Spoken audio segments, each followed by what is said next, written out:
আমাদের জীবন পথে কত রকম ঘটনা ঘটে যায়।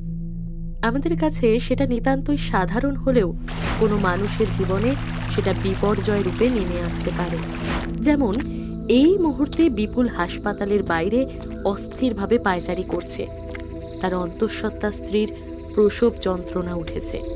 হে মা জগদম্বা, দয়া করো মা, এইবারে যেন সবকিছু ভালো হয় মা। মায়া, তুমি কি আমার মায়াকে দেখেছ? হ্যাঁ, সেই হাসপাতালে যাবে বলে বেরিয়েছিল। কোথায় ও তুমি জানো? হ্যাঁ, বলো না। হ্যাঁ, না আমি তো জানি না। কে জানো না, তাই তো? তুমিও জানো না, কেউ জানে না। মায়া, মায়া তুমি কোথায় গেলে? কি জানি কি হয়েছে ওর বউয়ের। প্রতিমা হালদারের বাড়ির লোক কে আছে? আমি আমি আমি ডাক্তারবাবু, আমি প্রতিমার স্বামী। কি হয়েছে? সব ঠিক আছে তো? মনকে শক্ত করো, তোমার স্ত্রী মৃত সন্তান প্রসব করেছে। এবারেও? ভগবান, এবারেও মরা বাচ্চা হলো কেন? ভগবান, কেন কেন বারবার একই কষ্ট? ওফ! নিজেকে সামলাও, ঈশ্বরের ইচ্ছের উপরে কারোর কোনো জোর থাকে না। ডাক্তারবাবু, বউটারে আমি কি বলবো বলুন তো? কত আশা, কত স্বপ্ন দেখেছিল বউটা, কিন্তু এবারেও সব শেষ হয়ে গেল। দেখো, এত ভেঙে পড়ার কিছু হয়নি। অনেক সময় এরকম হয়ে থাকে। তোমাদের বয়স কম আছে, ঈশ্বরের ইচ্ছে থাকলে ভবিষ্যতে নিশ্চয়ই তোমাদের কোল আলো করে সন্তান আসবে।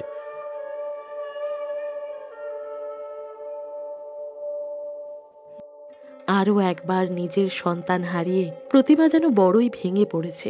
সে উদাস হয়ে জানালার ধারে দাঁড়িয়েছিল। বিপুল ঘরে ঢুকে বলল, কি গো, শুনছো?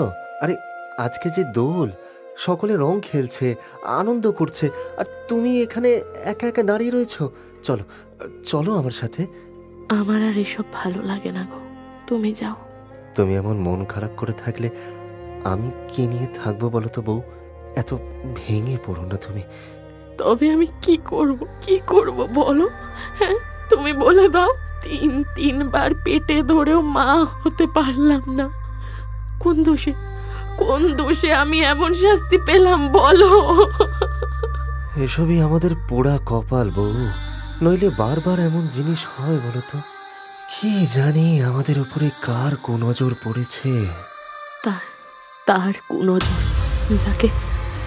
যাকে আমি দেখেছি এই ঘরে, এই বিছানার পাশে, আমার মাথার কাছে। কি? তার মানে কাকে দেখেছো তুমি? কি বলছো বউ? আমি যে কিছুই বুঝতে পারছি না।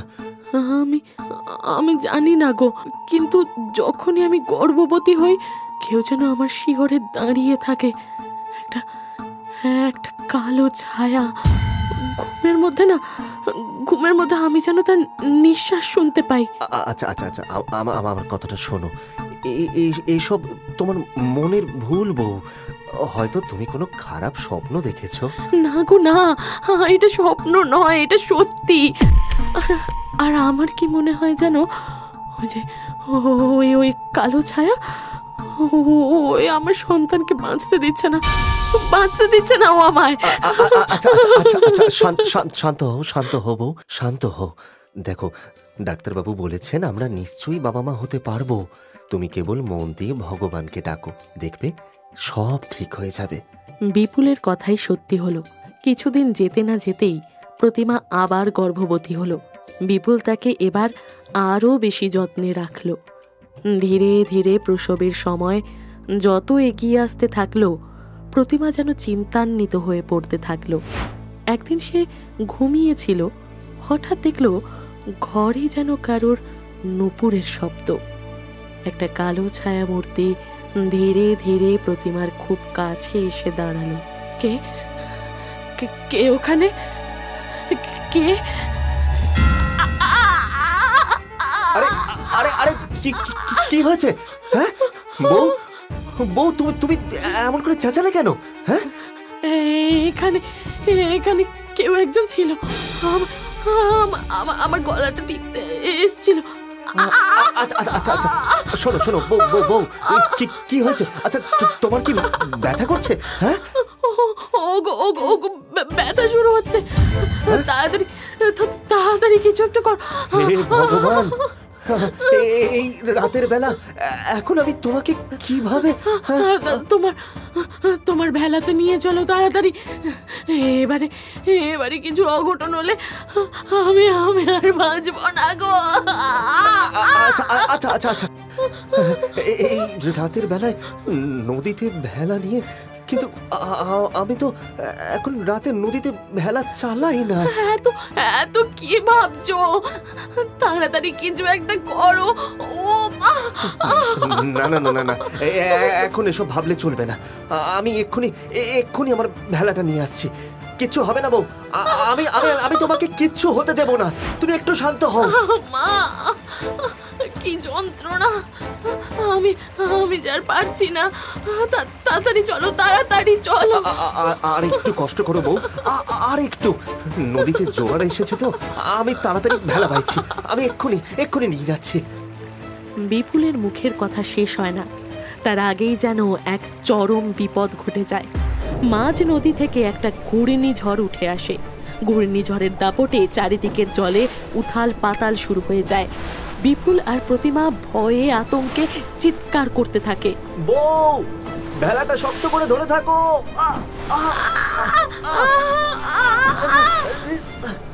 মুহূর্তের মধ্যেই যেন সেই ঘূর্ণিঝড়ের মধ্যে থেকে এক নারী মূর্তি বেরিয়ে আসে।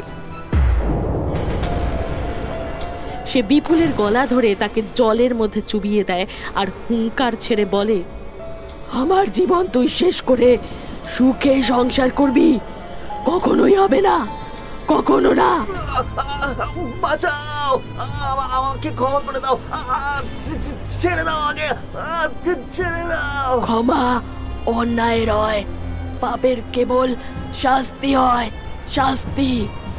আর আমার জীবন, আমার সংসার শেষ করে দেওয়ার শাস্তি আজকে তুই পাবি।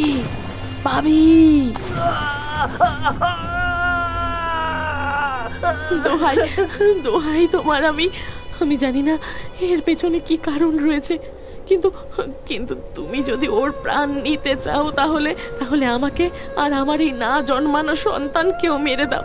হ্যাঁ, মেরে দাও।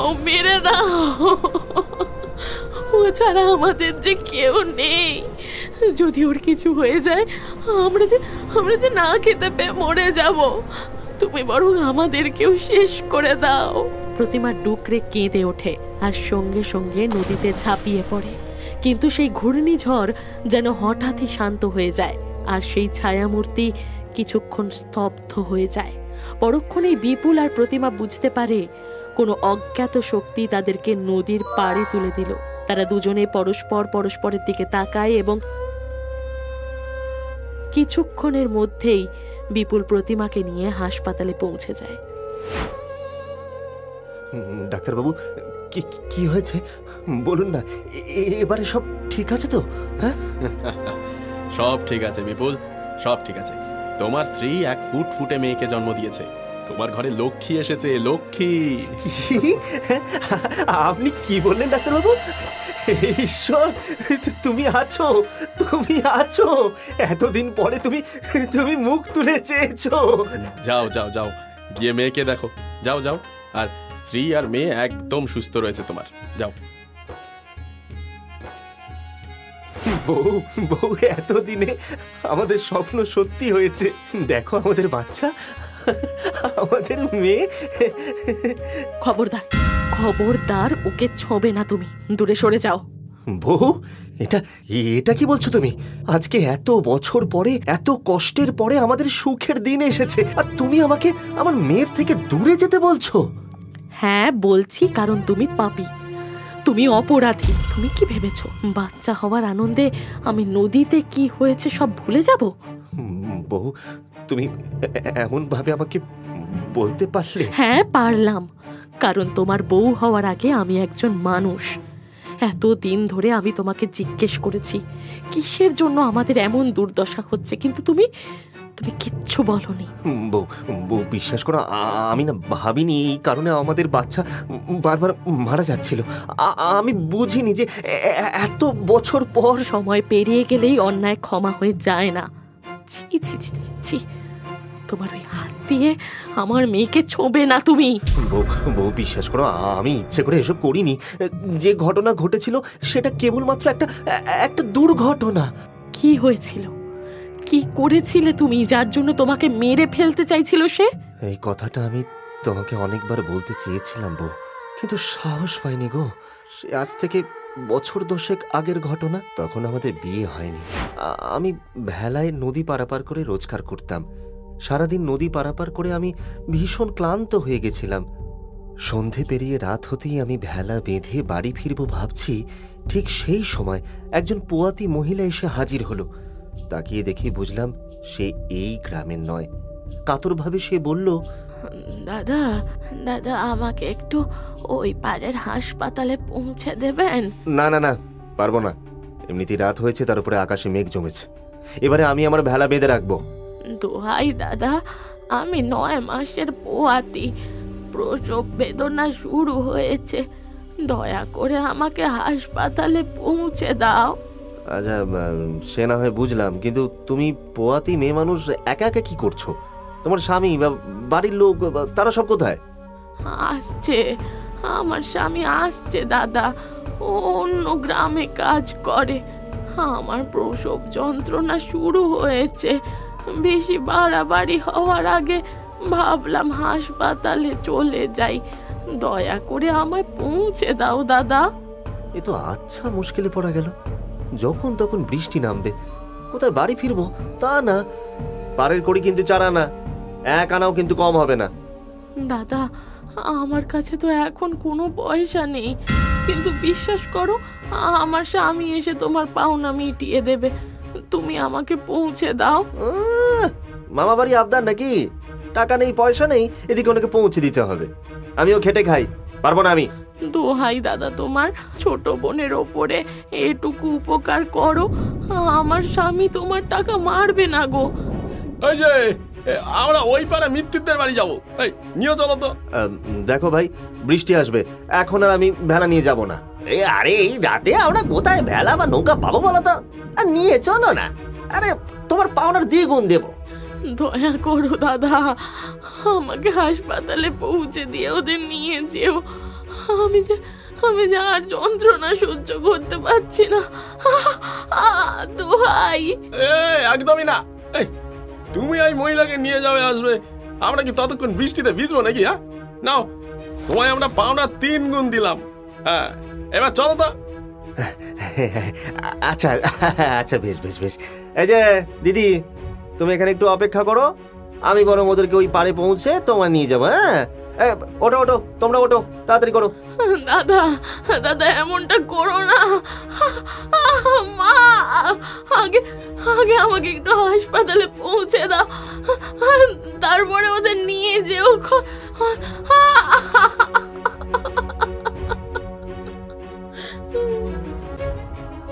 লোকগুলোকে নদীর অপর পাড়ে পৌঁছে দিয়ে যখন আমি ভেলা নিয়ে ফিরছি, তখনও বৃষ্টি হয়ে চলেছে।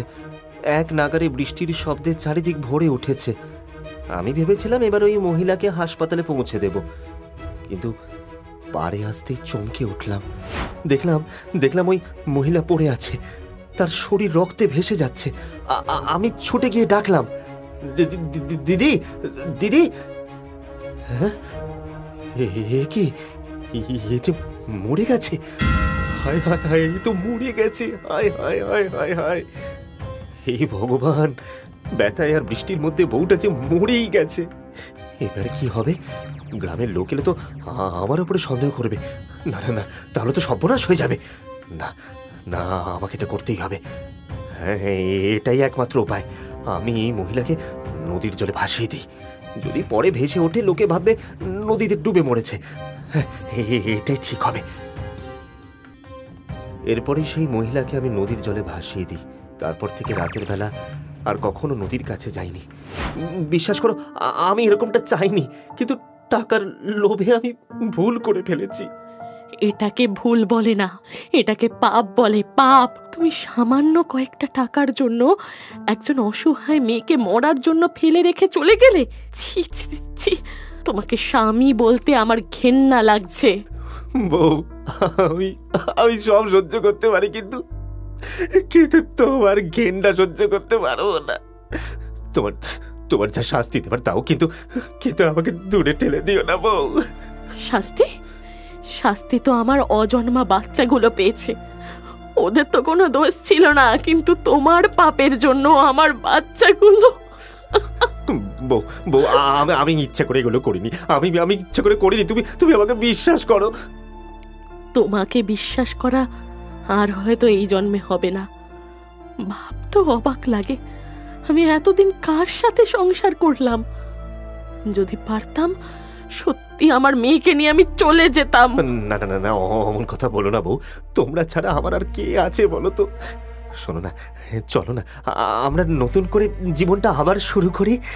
আর যার জীবনটা ছন্নছাড়া হয়ে গেল তাকে কি করে ভুলবো বলতে পারো? আমি আমি তার কাছে যেতে চাই, ওর সাথে কথা বলতে চাই। বেশ, তুমি যখন বলছো তাই হবে। পরদিন সন্ধে পেরিয়ে রাত নামতেই বিপুল প্রতিমা আর ছোট মেয়েকে নিয়ে ভেলায় করে হাসপাতাল থেকে বাড়ির পথে রওনা দিল। ভেলা তখন মাঝ নদীতে পৌঁছেছে। ঠিক তখনই প্রতিমা গলা ছেড়ে বলে উঠল, দিদি, দিদি, কোথায় তুমি? তোমার এই বঞ্ঝিটাকে একটু আশীর্বাদ করবে না দিদি?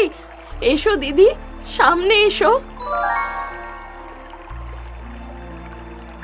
তুই তুই আমায় দিদি বলে ডাকলি? হ্যাঁ দিদি, আমি আমার স্বামীর কাছে সব শুনেছি। ও যা করেছে তার কোনো ক্ষমা হয় না। বিশ্বাস করো, যদি আমার উপায় থাকতো আমি এই মেয়েটাকে নিয়ে দূরে চলে যেতাম, কিন্তু আমিও যে বড় অসহায়, বাপ মা মরা মেয়ে। কোথায় যাব, কি করব? না বোন, নিজের হাতে সংসার ভাঙিস না। আমি নিজের স্বামী, সন্তান, সংসার সব হারিয়েছি, তাই এর কষ্ট বুঝি। দিদি, তোমার কাছে ক্ষমা চাওয়ার মুখ আমার নেই, কিন্তু যদি পারো তো তোমার এই বঞ্চিকে একটু আশীর্বাদ করো। তোমার জন্যই ও জীবন পেয়েছে। সব কিছু আমার জন্য হয়েছে। আমি বুঝিনি, সত্যি বুঝিনি যে সেদিন অমন হবে।